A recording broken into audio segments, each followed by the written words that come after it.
Hi, welcome to Winter Nation. My name is Mike Fagan. I'm your host of the show. Thanks for watching.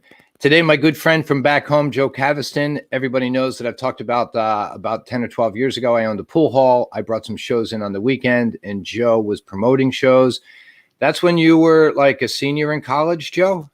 Yeah. Probably my first and second senior year.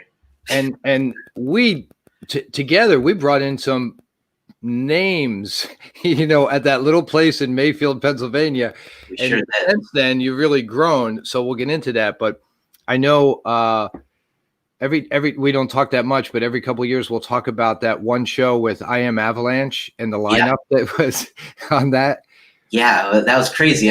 So at the time, there was a local band, Melded, that was just really Still my favorite band from up there, and their songs like "She's So Pretty" or something like that, and the other one where they started with the Power Rangers.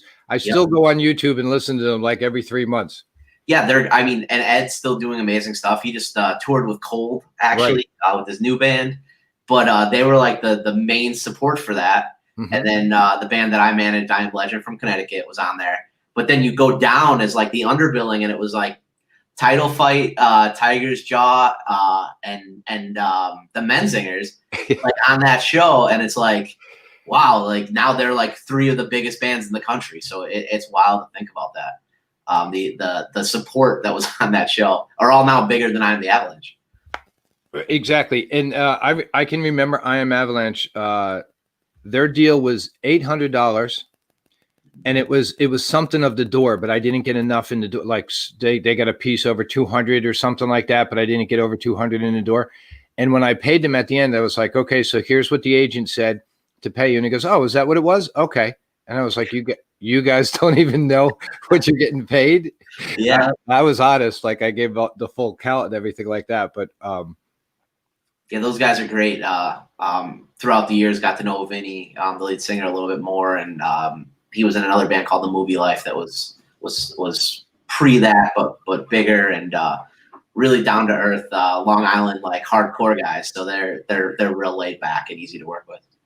He used to how I got in touch with him was a high school student in Forest City said every time Vinny comes into town or around town, he sleeps on my sofa.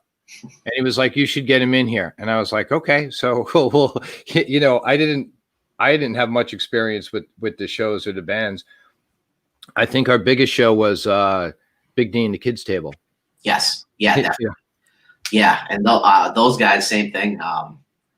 Awesome support lineup. They're at that point, there was such a big ska scene in the area that like we had 5 local ska bands to put on as support. And I don't think you could find a ska band in Pennsylvania right now, really. Really? But those guys are still going strong. And same thing, Dave and I got very close. They play in Lancaster a lot, and I go down and see them. And just really, really awesome band. I always used to tell the moms of kids, like the sleeping on the couch thing, like, they'd be like, oh, my daughter has like these 3 guys from a band staying on there. I'm like, we'll be glad she's not a ska fan because there's like 25 people in those bands, Yeah, right. With all the horns and everything else like that. I didn't even know what ska was, but now like Gwen Stefani makes it popular because like she at least she talks about it. It's not what she's putting on the radio, but she's talking about it, and she does the dance. What do you call it? The 1-step or the 2-step or something like that? Skanking. Yeah, the like 2-step skanking. Yep. Right. So then right after, so my billiards hall was called Fagan's. And then like a year after, 6 months later, you went in the same location as Eleanor Rigby's, right? Yep. Yes. Yeah, the day I graduated college. Oh, okay. So you felt the pain of the difference between a promoter and a venue owner. Yes. Right? Like people used to give me such a hard time about money. And I was like, listen, I'm guaranteeing money that I don't have up front. $2,000, $3,000. So if I don't get 200-300 people in here, I lose. Now I'm paying for security, and I have to bills on top of that. And you guys come in here and you throw shit on the floor and you get in fights, And so it was like if I had to do it all over again, I would buy the PA system, put a lot of money into that, and just do pop-ups, and bring in like 2 security guys with me and just do pop-ups. So that's kind of like the approach I took was, you were there at that location. Yep. We like what you did is so much harder than what I ever did because you weren't serving alcohol. Right. I added that element into it too. Just because a lot of the shows, to be able to justify the cost of what the size we were bringing in, you needed the alcohol to basically, the shows would break even. To make any money, you needed the alcohol. But we would only be open, like I never opened as a bar 9 to 5. Right. We would just open when there was a show. That was the only time we were open. And you know, I mean, that location, just you're on the side of a highway and there's cops at either end. It just didn't make sense to be like a 9 to 5 bar. Like it would never fly like that. Right. And the restaurant across the street, Alexander's, is awesome, but there's like a deal where you can't serve food in that building because there's like a shared sewage pipe or something for Alexander. So like there were all these restrictions, but it's also an alcohol restaurant liquor license, so you have to have food. So we just like would microwave pretzels and stuff to have exactly. food. But yeah, we opened up the day I graduated college, and I mean we put like some like bands that were on the radio. I mean we did Flyleaf and the Sick Puppies, and the Hold Steady was like our biggest show, and then Big D and the Kids Table. Kept that relationship going with them. That was always a big show there. Got like, I think the last time they played, we had like 1,000 people in there for them. It was crazy. It was like our first sold out show. Bad Fish. Yeah, I remember that. I remember seeing the promotions because I follow you still, and I still go back there quite a bit and drive by all the time. Yeah, but I think Bad Fish became one of our bigger acts, and yeah, we always do them on. Got a good relationship going, so we would do their 420 show because they're like a big in that scene. But yeah, a lot of bands and a lot of up and coming bands that went on to become huge. But it was cool. I had 2 years. I was 21, 22. But you know, my wife didn't love it. I was living like a vampire. I'd go into work at 10 a.m. and I'd leave at 4 a.m. because I was bartender, promoter, general manager. I had 2 partners. You're also the janitor too when you're the owner, right? Janitor, I was the guy. You know, I'm the guy that you find a girl in the the passed out in the bathroom, and you have to wait for the cops or friends or somebody to come get her, or the guy that's sleeping out in the gully outside or whatever. You had to deal with all of that. I had 2 partners, but one was from Stroudsburg and traveling the country on different excursions. The other was from New York City. He never even came to see the place. He was just an investor. So, I had help and I had a couple people that worked with me, but it was kind of like day to day, decisions rested on me. And as a young kid, I don't know, I was a communication major and I just kind of jumped into it. But it's really fun when things are going well. It's great. And it's like so alive and and then you wake up the next morning and you're cleaning up and you're going through bills and then you're trying to book the next band and then, like going through all that. But it is an exciting industry, and that's why you stayed alive in it and keep going. Yep. Your day job, does that have anything to do with shows, or is that communication or? So basically I realized I loved the music spot of it, which obviously that's what got me into it. And we built it into, at one point, our second year, we were the 5th highest independent selling venue in the state of Pennsylvania. Like ticket wise, we sold the most behind like Electric Factory and stuff like that in Philly. We were moving a lot of tickets. We never had spent $1 at that point on advertising. Did it all through social media, all through grassroots marketing.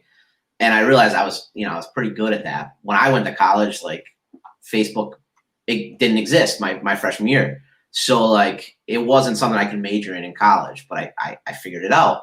Well, we were using MySpace, and that was as effective as Facebook is today. More effective for music by far. Yeah. And you were ridiculously talented in making the posters, for like your posters would go up, and what is that, some type of design, graphic design, or how you were doing that? Yeah, I got lucky. I went to Stroudsburg, and my guidance counselor told me I wanted to go for computer science, and I got there and they started talking about math classes, and I had an anxiety attack and ran out and changed my major. So I I was looking for what they had, and they had this it was communication media. So I got a little bit of graphic design, a little bit of video, TV, radio, like a big overview of everything. So I'm just knew enough to be dangerous in a bunch of different things, but really focused on graphic design for a while, and then it just worked with promotion, and that's kind of what I did. So my day-to-day is digital marketing, mostly self-taught because it didn't exist when I was in college. Like, it just wasn't a thing. Like, I have a buddy that helps me out with my site here, and like you, he kind of self-educated. So he started a service business, and he had nobody was calling, and he was in school at the time and was learning about SEO, okay. right? And he didn't know, and so then he just started playing around with his own site and got to number 1 doing it himself, and he's ridiculously successful now.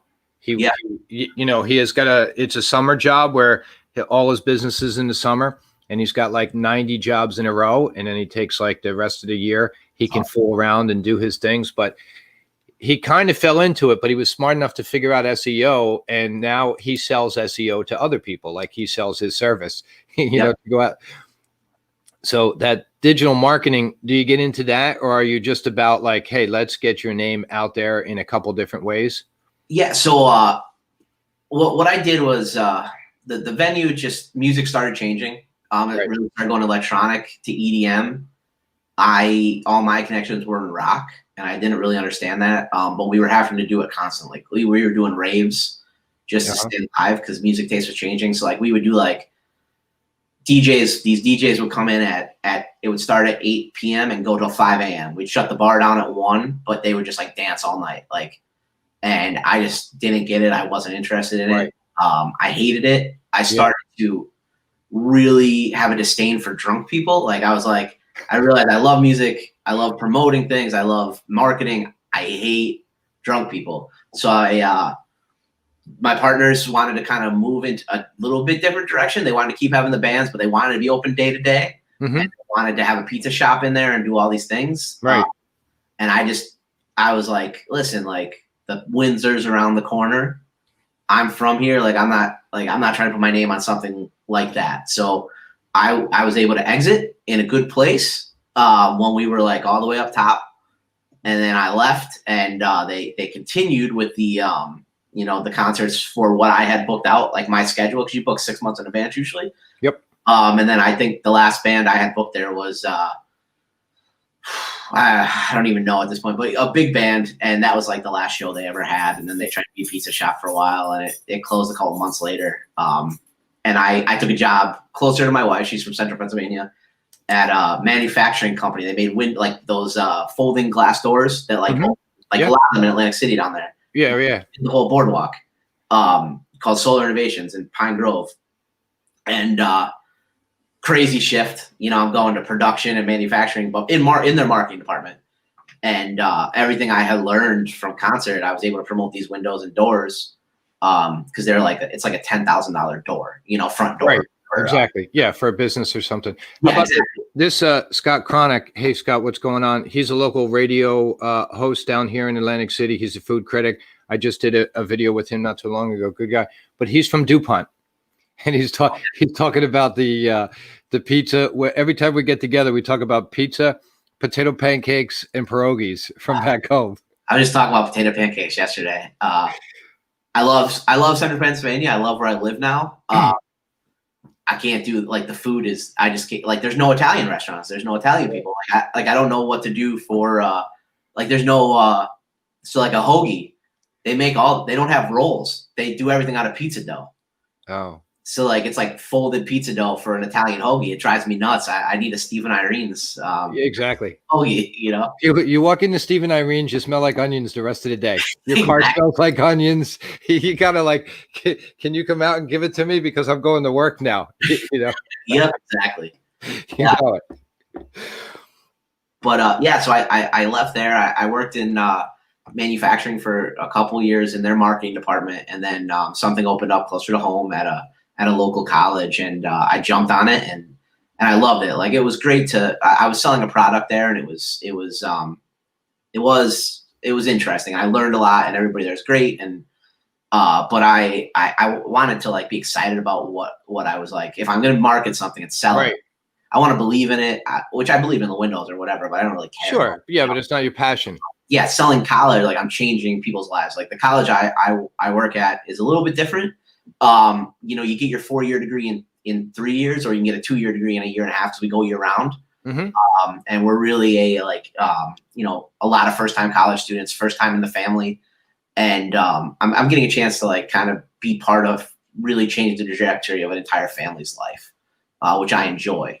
We work with a lot of like first generation college students, which I really love following those stories and telling those stories. And that's what marketing is really turned into, is like you're right here, like you're telling stories and connecting with people. And I enjoy that, but I never left music. I still do music. You know, I would like to say part-time, but it's really full-time. But, you know, I work 9 to 5 at my 9 to 5, and then I work, you know, 6 to 2 a.m. at everything else I do, you know. Texting, booking, putting bands together. You have the Electric City Music Conference and also the Steamtown Music Awards. For a long time, I thought that they were connected. Are they? They are. Yep. Okay. So, the Steamtown Music Awards are part of the Electric City Music Conference. It's kind of how we kick it off. Yep. So the Steamtown Music Awards, you do it like every fall in September? The second week of September every year. And you do it in Scranton, and you fill up how many venues or how many bars? So the music conference we had last year, we had 12 venues or bars. Wow. We do some restaurants and different places. Usually about 10 bands a night in each spot. We had about 150 bands last year. Jeez. We sell like a hopper pass because everything's within walking distance. You're just all walking around Scranton, right? But from one bar to the next and stuff. Awesome. Yep. Yeah, it's a blast. And we kind of we piggybacked it off. There was something called the Steamtown Music Awards for a couple of years, or the Steamtown Original Music Showcase for a couple of years, and then it kind of John Phillips ran that, and he kind of stopped doing it, and we wanted to change some things, evolve it a little bit, and we thought there was a big gap, and we did that 7 years ago. We started. Wow. The 7th year, yeah. Yep. Time goes by. I was thinking it was like 3 or 4 years ago that you started. So you bring everybody in. It's Friday and Saturday? Is that what? So Thursday, Friday, Saturday. The music awards are always the Thursday, and then Friday and Saturday are the music conference, where we have last year we had 150 bands from 3 countries and 14 states play. And we also do like an educational part of it with free speeches, and like we bring in people from record labels and booking agents, and oh, that's good, right? So we do free educational for the musicians that come into town. So almost like scouts. You have scouts in the crowd. Maybe somebody gets seen. Maybe somebody gets picked up. So it's a good opportunity for young talent.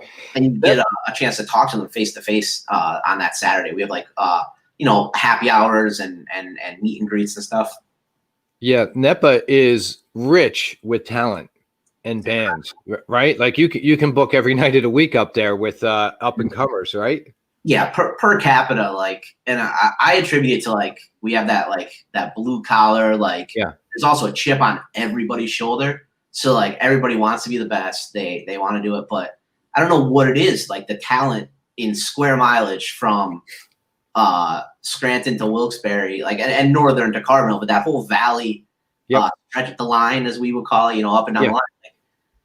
It's incredible. Like nowhere else in the country, and I've been everywhere in the music scenes, either talking at conferences or doing whatever. Have I seen that much in concentrated in one spot? That's actually good. Like a lot of places have a lot of bands, and you're like, right, okay, but like everybody's incredible up there, and you saw it about. I guess that you're going back almost 8 years now, but every record label across the country, like basically just said once the Men Singers blew up, they were like, we need a Scranton band. And just everybody up there was getting signed. Like people in the shows were getting signed so that like the label could say they had a Scranton band on their label for a while. It was like a thing. And a lot of them have been successful. A lot of the big Philly bands are really just people that moved from Scranton so they could play every night of the week and live cheap in a big city that claim Philly. They're Scranton bands in essence too. Wilkes-Barre, Motionless, Chris, we had them, you had them probably at Eleanor Rigby's a couple times. And I tell young kids now, I was like, oh, Motionless. Yeah. I think they played at my place like 3 or 4 times. And Joe, I don't even know what I was paying them. Like whatever I was paying them, it wasn't even enough for me to remember. I think we did a split with the door, like 60-40 after I got a certain amount of people in, but it was so like, maybe they'd walk out with $100 or $200, like ridiculous. I think that the last time we did them was the big Halloween show, and they had just got signed, and I think we gave them $500, and they were like ecstatic about it. Right. But the other times it was just like 60-40 and some pizza. Yeah, but it's a 7,000 square foot venue, and we had some hardcore bands going up in front of them, some metal bands and stuff, and then it's like, I don't know, 11:30, and I haven't seen Chris in 2 hours, 3 hours, and from like behind the curtain, he comes out painted like a skeleton. I was like, oh no, what's going on? And it was, and then he's so great on stage. And then when he walks off the stage, he's so soft-spoken and so nice and has manners. And like, my daughters were always with me because, right? Yeah. And he'd go to them and say, thank you. You know what I mean? Like not many people would do that, but he always remembered that they were there too. And then he'd get back in the banged up white van and there'd be like 9 guys would get into it,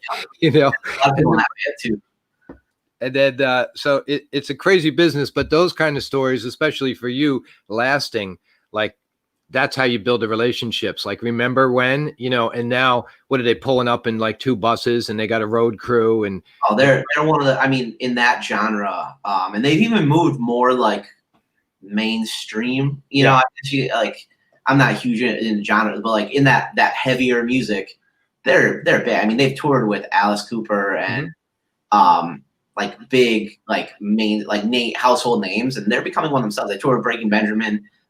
They did the Rock Cruise, and they've been all over the world, and they're probably bigger, honestly, and like they're big in America, but they're just as big, if not bigger, in like Europe and Australia and Southeast Asia, like places that you get the bigger crowds there because the bands aren't there as often, but they're just as popular.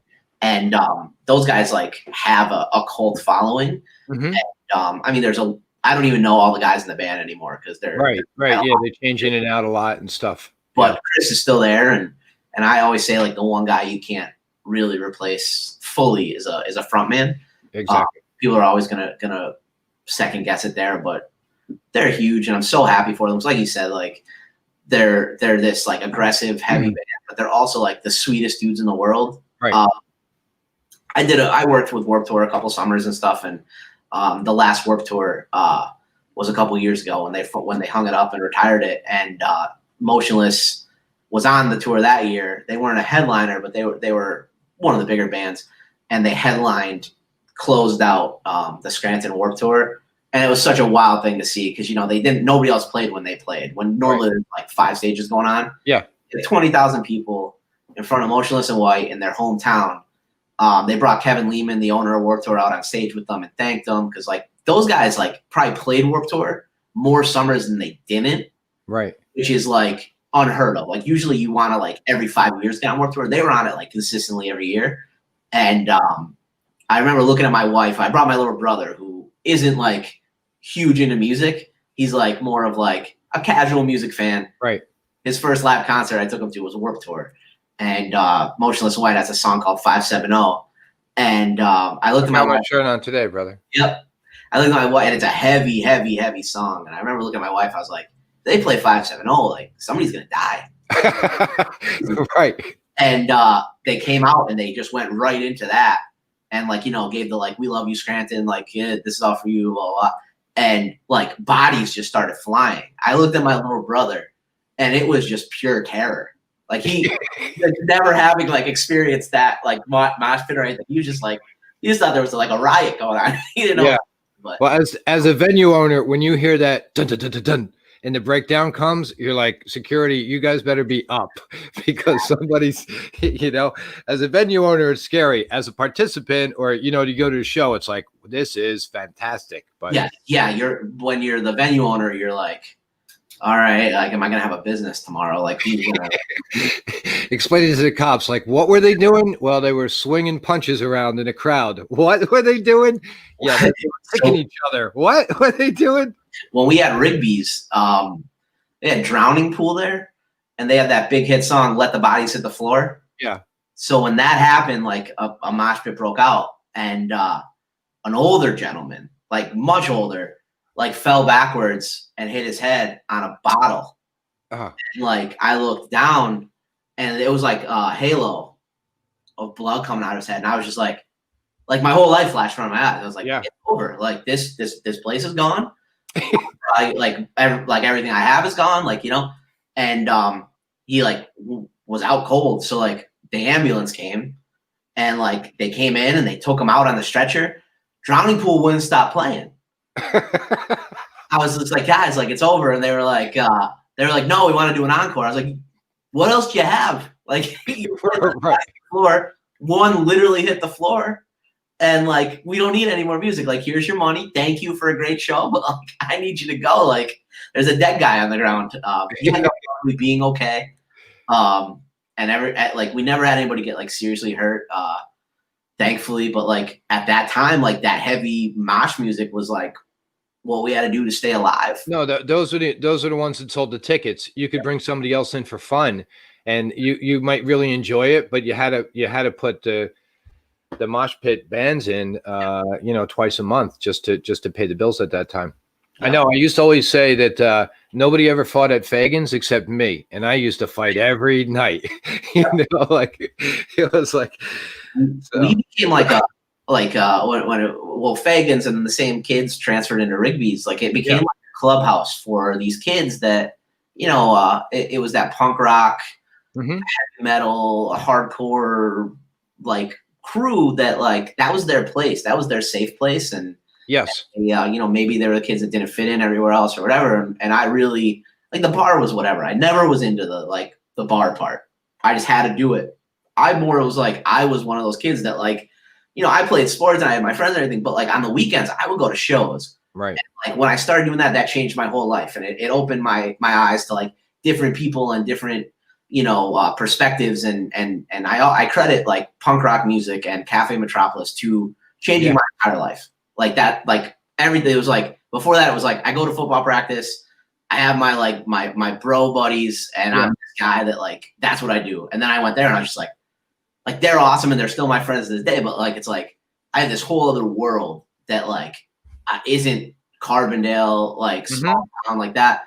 And it gives you bigger eyes. You think like, well, the world is a lot bigger than, you know, Route 6. You know, there's a big world out there. Yeah, that especially for a small town guy. I know it happens to me a lot. It must happen to you. My daughter lives up there. She's 27, and she'll say, "Oh, I'm Sarah Fagan," and it'll be like, "Fagan, we used to hang out at a place called Fagan's like 10 years ago," and she was like, "Yeah, that was you know," and they were like, "Man, those were great. Like that year or two, we used to go there. That was great. That was you know," and it's like, yeah, that's the past, and you don't like to look back, but you must hear it a lot too. Like, yeah. So like not like so it's weird. Like I moved down here, but I'm still so involved in the Scranton Wilkes-Barre music scene, and like there's like a whole generation of kids that Fagan's, you know, like we got Fagan's most of the time we were open to, you know, because it was just a location. Sure. But they're like the Rigby's, or they call themselves like the Rigby's kids, or the you know. I still see these kids that I'm like I'll see them at a bar or a show or whatever, and they'll like come up and say hi or whatever, and like tell me about this amazing experience they had, or how like, you know, they came there, like they met their, you know, girlfriend then, and they got married, and like all this like cool stuff. And like creating that is like kind of like my silver line. Like I left there broke, no money, like whatever. Right. Like I had I booked every band I ever loved as a kid. Right. Some of them were awesome, some of them were dicks. Like that's what happened. Yeah. But then like these kids, I created like looking past that and all that, you created these amazing experience for all these people that like that can be the legacy of it. And I can be more than happy with that. And not everybody like loved it or whatever. Sure. Like that's the way I look at it. I still see them, and they're great kids. But like there's one kid that I like talk to all the time. Stuff. I would throw him out twice a night. He would mosh, get in a fight, we'd throw him out, but I loved him. Yeah. And I would like be like, all right, take a time out, sit outside, cool off. We let him back in. We ended up throwing him out again. Yep. He'd like always apologize, and like, but like I had a soft spot for him, you know. Sure. A lot of the young bands too, especially a kid from Carbondale or down the valley or something like that, they don't have a place. They don't have a car to drive down to Allentown. Exactly. And you give them, you're like, all right, I'll put you on. I want you to sell tickets, because that whole thing, everybody talks about the selling tickets. And I go back to, well, I have to sell tickets. So if I have to, you have to. And you say, do what you can for me, bring your friends.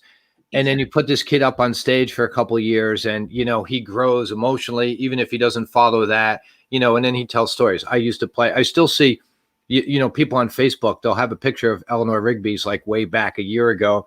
You know what I mean? Like, and they're still proud of that, getting up on stage and overcoming those fears. And there's a kid, James Barrett. Awesome kid. He might have played Fagan's. I don't remember when it first was, but I booked him. He was like 12 years old. He's the guitar, cracking voice. Yeah.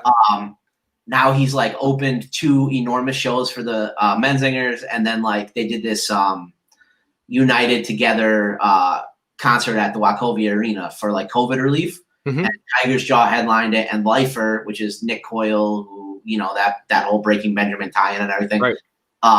They like packed the whole parking lot, like hundreds of people, tons of cars, like huge concert. And James Barrett played it, and they did like a little write-up on him. And he said, like, from the time I was 12 years old playing at Eleanor Rigby's or Reagan's, whatever he said, like the first time, and then now I'm here doing this. And I was just like, wow, like, and then the kid's got promise in future. He put out an amazing album this year.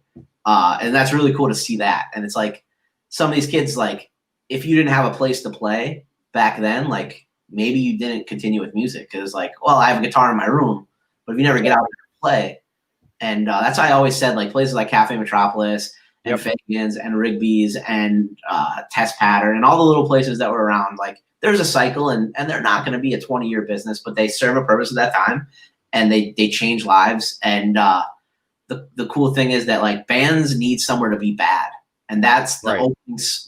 There's 6 bands playing that night. You're number 1. And you're probably bad. Yep. But your mom, your dad, your friends are going to come see you. And that's your stage time. You go from the garage to some sort of stage. And that stage can't be at the V spot with a bunch of like 25 to 30-year-old people who want really good music on a Friday night when they're having music. It has to be, you have to cut your teeth somewhere first and get good. But if there's nowhere for bands to be bad and learn how to be a band, there's not going to be another generation of bands. And you see it when there's no all-age venue in a scene. You don't have as many bands for a while. Like, it just kind of falls off. There were no bands for a couple of years in Scranton. Like, well, I would imagine with your awards in the music conference, it does keep a lot of the bands working throughout the year, because that's such a big event. And then there are people, that will do pop-ups, or they'll be like, hey, that show was so great, we'll do a couple other shows. So without a venue, you really are keeping the whole scene going. So let's go more into that, because that's I'm thinking logistics behind it. 10 bars, 150 bands, people walking all over. You got tickets that they can, and if you don't know Scranton, you can easily walk across it back and forth 10 times in a night. And it's because of the colleges right there. Everybody's used to it anyway. Yep.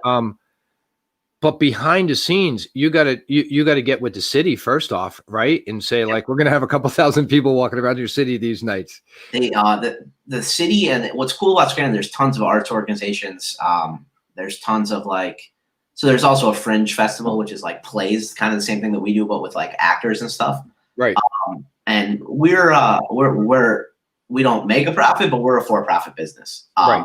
A lot of the other stuff's nonprofit, so there's grants available for people that want to do stuff like that. Scranton's really interesting in that way. I think it's a hidden gem of Pennsylvania, and it's very like arts minded, which helps with the area. So the city's been super supportive for all these years. The local businesses are super supportive, especially this year. Like, we're not going to be able to have thousands of people. It just wouldn't. Right. What do you do in this year, because you're still having it? Is everything limited capacity or outside? Yep. So this year we're so every year we kick off the weekend with a award show. That's like the Grammys. Red carpet, interviews. I've seen pictures, and how this has evolved each year is really, it's a special night in the city. for everybody in the bands, whether you're nominated, whether you're not. It really is something that you accomplished. Congratulations on that. That's probably what I'm most proud of. Thank you very much. But it's so the first year I wanted to do it, nobody wanted anything to do with me. Right. That's Isn't that how it is. It's not going to work. Blah, blah, blah. Vinny at the V Spot was like, Joe, let's try it. Let's try it. Now the V Spot at the time could fit 75 people. Right. Maybe. So we're like, okay, we'll do it. He didn't even have a stage at the time. No Right. sound system, no stage, no lights. We put the bands in the corner in front of like a plywood wall. Outside, I like duct taped a like cheesy paper banner to the wall. The Weekender did a couple interviews outside, like cheese to the max. Super well received. Biggest event the V-Spot ever had. Okay. Huh. The next year, Vinny built a stage. Very nice stage in there. All right, we're gonna do it here. We've now, like as of last year, we have a 500-person tent that we tent out the street and the parking lot. Real red carpet. Yeah. Professional video crew that does live interviews with people walking in. The V-Spot's built on in the last couple of years, so they're much bigger. We do inside and outside bands. Huge event. We give out like beautiful awards. We have like 6 bands play, 6 to 8 bands. We have a presenter for every award. It's like the Grammy Awards, but instead. Yeah. You know, every award's presented by a different person. In the tent, is that where you do it? Like the awards in the tent, then? Both. We do. We bounce back and forth, just for overflow and logistics sake for the bar moving stuff. Sure. And get people everywhere. We grill outside, like everything. And that's. I mean, we grew it into something that like I have kids now, so we're 7 years deep, and there's young kids that I'll see like post. Like the first year was like. It's something new. So even like a lot of the bands were like, this is cheesy, which understandably, like they don't know. And I always said to the people I do it with, I said, if we make it to year 5, right. Make it to the 5th year, that means it's something. Yeah. That means that we're then an establishment. And that's when it started happening. But you saw kids that were like, someday I hope I can, like they'll put a Facebook status like, someday I hope I can be nominated for an award. Right. That's cool to see, you know, whereas before it was like, these guys are assholes. Like who are they to judge my art? Well, that's the thing about in this business, whatever you want to do. If you're putting yourself out there in any way, you are taking it's like going on stage and bombing because you're under social media and everybody can say that guy Caviston, I don't know, he does this stupid thing, you know, and it's so hard to get from that point to get to the point where you are now. So now people might say, oh yeah, Joe, you know, he does that thing, and they just take it for granted, like the abuse that you take coming up, the grinding, that like I lost money. And you're probably having a conversation afterwards saying, we're never doing this again, guys. I never want to do this again. So the first, my partner Kenny and I, the first year, we always tell this story on everything we go, because we do a huge press leading up to it. And this would, I guess, be the start of this season. This is the first one I'm doing. But we always tell the story is the first year, I put Kenny in charge of sound. And the sound company we hired for all these places. And Kenny is what's his band? He's lead singer of Grace's Downfall. Grace's Downfall. Yeah, right. I know him. Yeah. We'll cover and original bands in the area for a long time. Exactly. And the first year we were like, okay, we just want to kind of break even. Maybe we had money put aside because we assumed to lose money. And then the sound company that we had hired closed, like went out of business 3 days before the conference. Told us the day before that they were closing. So we had to hire a more expensive sound company. And I was just anticipating taking an absolute bath. And I remember sitting in the back of the V-Spot in their kitchen, counting out like the door money and being like, how much are we going to lose? Right. And at the end of the night, we made $2.50. Like we made enough to get French fries at the Glider Diner next door. Beautiful. Like that's what we made the first year, and we were like, "This is the success." Like, and everybody else was like, "You worked a year for $250." I'm like, it's the steps. Like, this is a long-term thing. It's a long-term play. But we didn't lose money, and like in concert promotion, that's a win usually because you're supposed to lose 25% of the shows you put on or whatever. And it was huge. But now, but in the beginning also, it was like basically like to get something started. Kenny and I both were well known enough Mm-hmm. where the bands knew us. So like you were respected enough. Yeah, you had the phone numbers. We kind of had to put it on our back. So it was all like, and it kind of like for the first couple of years, it was tough because it was the Kenny and Joe show. So it was like somebody didn't like, somebody's award was chipped or somebody didn't get nominated or somebody this. It was just like, screw Kenny and Joe, Or if it doesn't go over well, if it's like, hey, there was nobody at my show, I had a shitty time, nobody showed up, and it's like, that's your fault. You are the guy that everybody points to. And that's what I'm saying. Like, it's so much because all you want, you're not thinking of the money ahead of time. You're thinking like, I want these guys to play in front of a crowd. And then there's 4 people in front of them. And you're like, oh my God, I'm putting these guys in this position. I know, and then it falls back on you. Yep. And now it's kind of turned into more like it's a thing that people look forward to every year. And that's huge. And there's now we're into a new generation of bands too. 7 years later, a lot of these kids, they're young and they don't know who the heck I am. They didn't come up with me. They're playing bars and they're playing like we're getting beyond the Eleanor Rigby's and Fagans. Like these kids were 6. They had no idea what that was. They're calling you sir. Hello, sir. Yep, right? Exactly. I mean nothing to these kids. Like they don't care. They're like, I'm the new hottest rapper in Scranton. Like, who the hell are you? They don't care. Like, and which is fine. And I actually prefer it now. The first couple of years, like I would have parents calling me being like, why isn't my kid nominated for this? And I was like, how'd you get my phone? I'm glad that it's become more of like, now people just know. But everybody knows what the Steamtown Music Awards are. Everybody knows what the Inner City Music Conference is. And I always say, it sets up the rest of my year.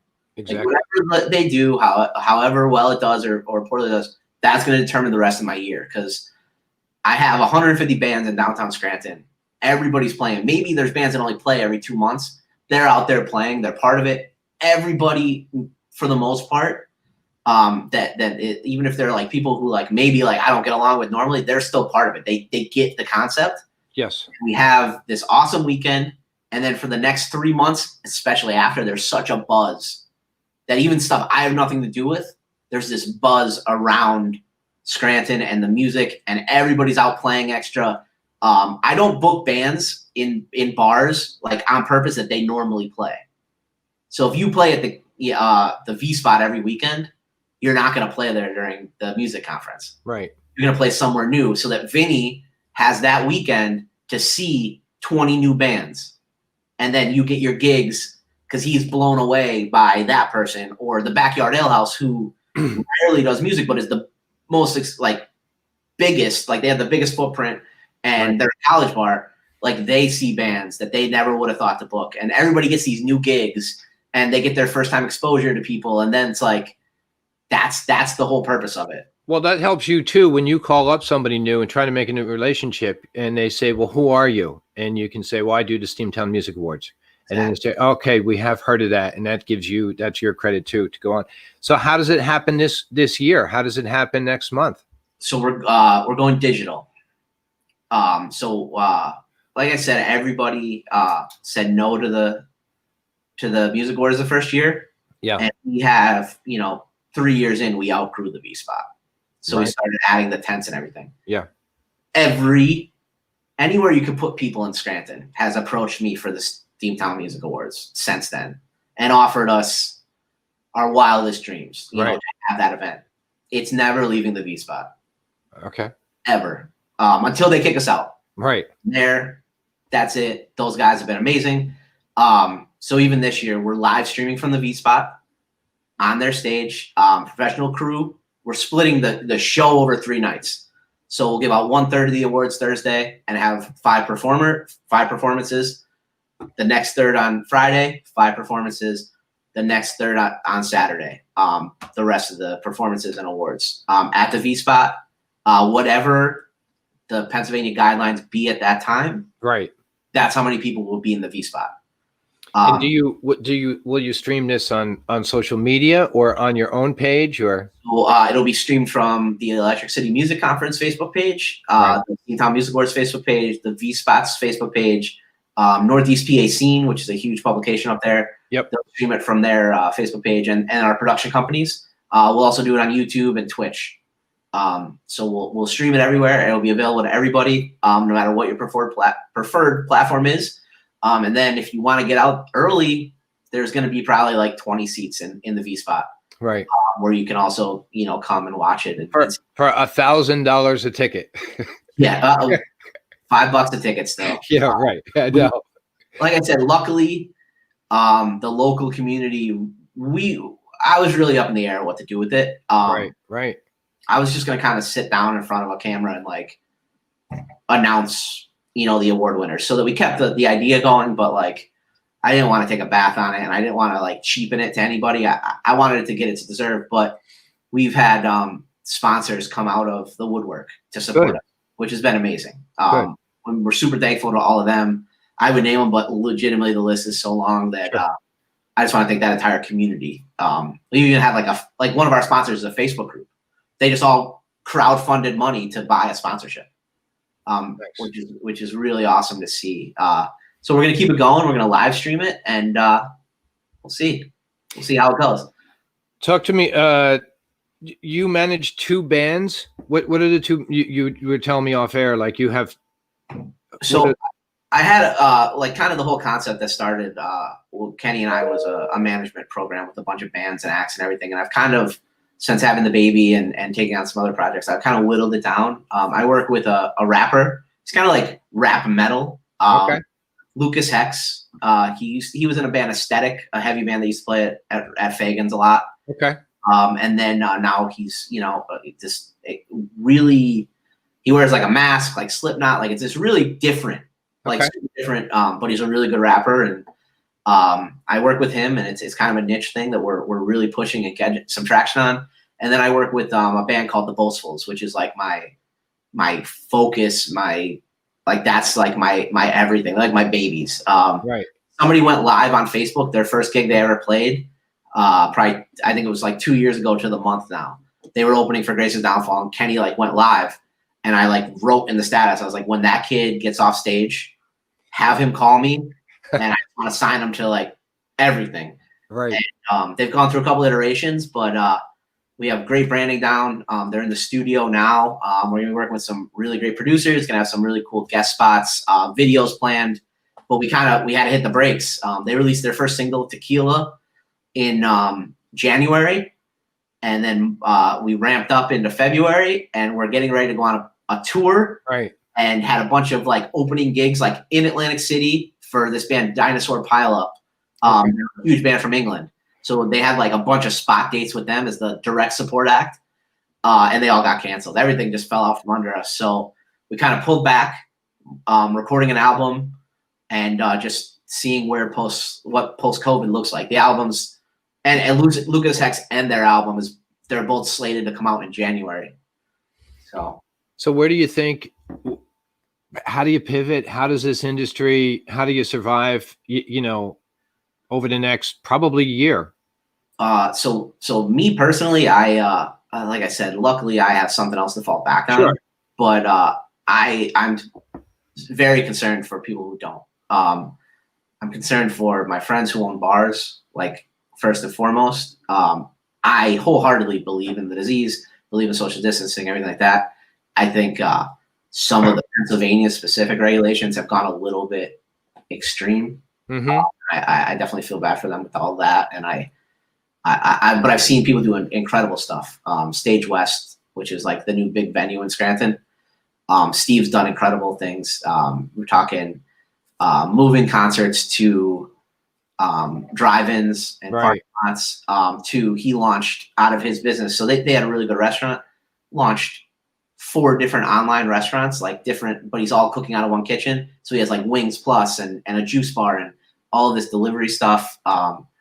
For promoters, it's like I don't know what to say to my friends like from across the country. There's a group of us that all talk from everywhere all the country. It's like a lot of people that are gig workers. You might work solid for a month and then have a month off, and then and it's hard to the unemployment and everything else to But you said that like down south there are shows. There are shows, yeah. I mean, a bunch of big country acts have gotten in like online trouble. Like people, so like they're doing shows, and it's like it's outside, so technically like it's okay. But like when you have 2,000 people rush the stage when the show starts, like first of all, how do you stop them?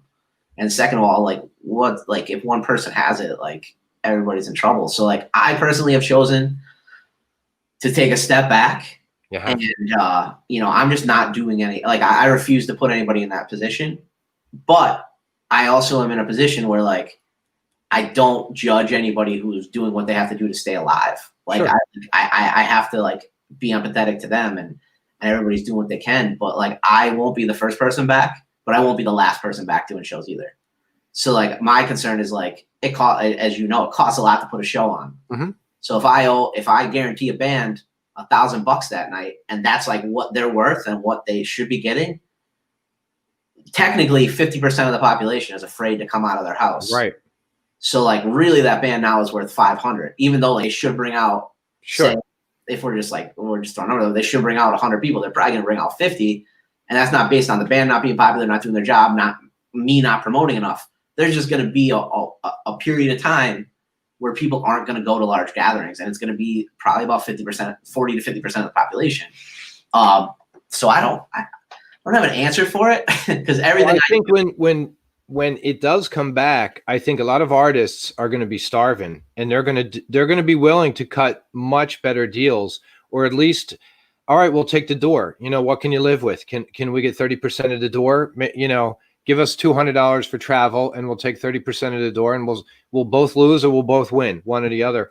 I would even think that like the large acts that are getting $100,000 a night are going to be down to $25,000 a night, even the monsters, because every act wants to get on stage. So now you can call 100 people. Nobody's on tour.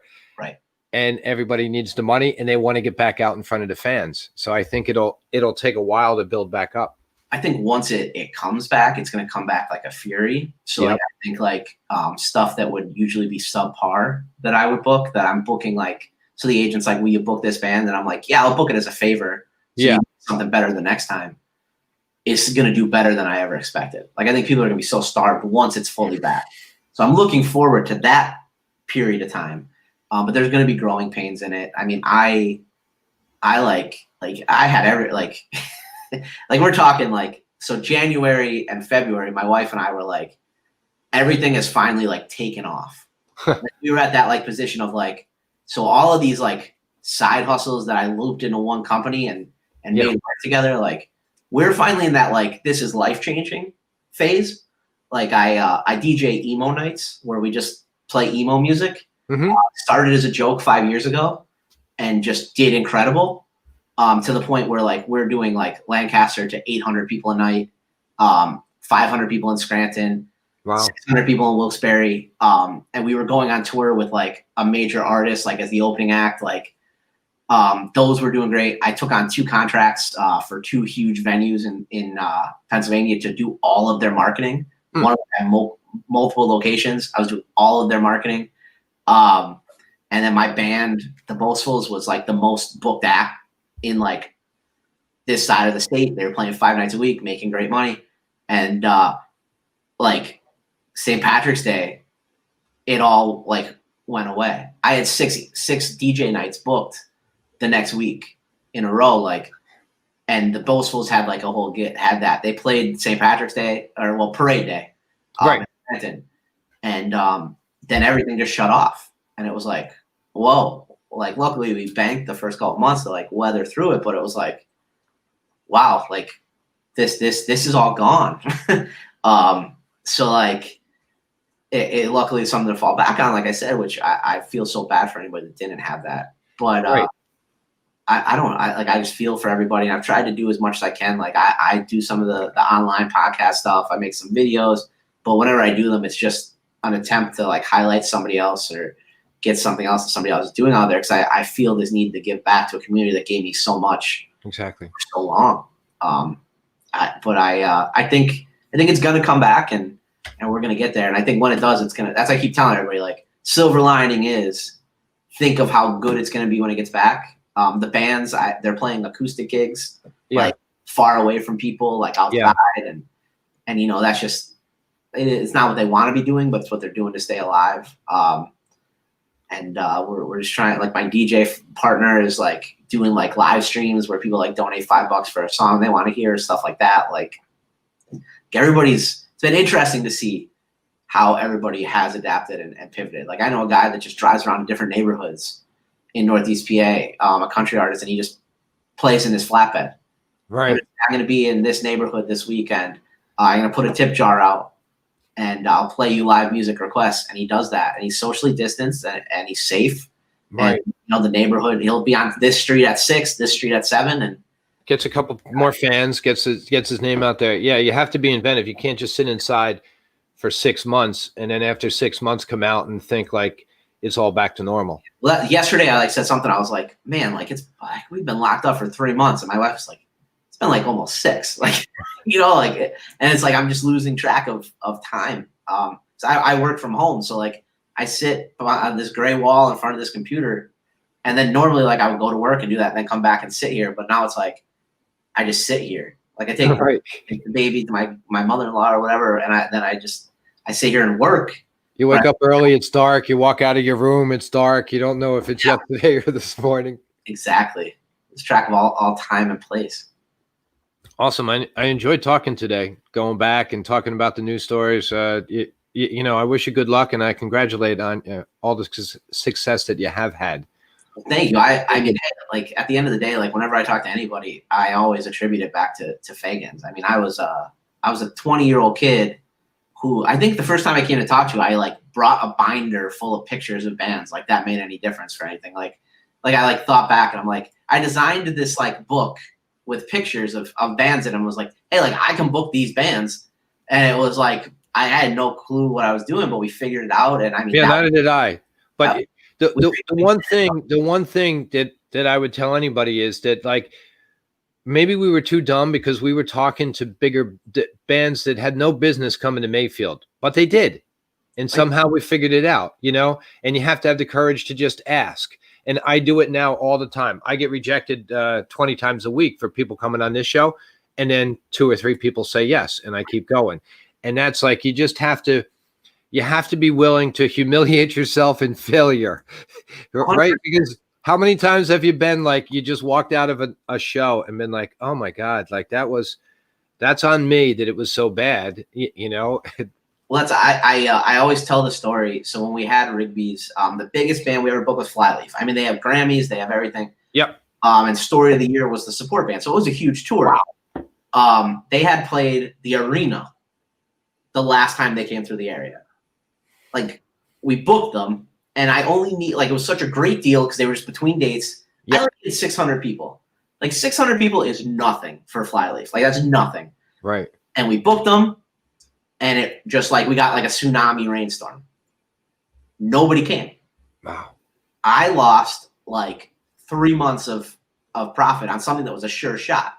Concert booking is professional gambling for the most part. But like this was like a no-brainer. But then that band that you really wanted to show them, like, man, I can put on a good show. My event, they look at you and they're like, that guy Caviston, yeah, his place sucks.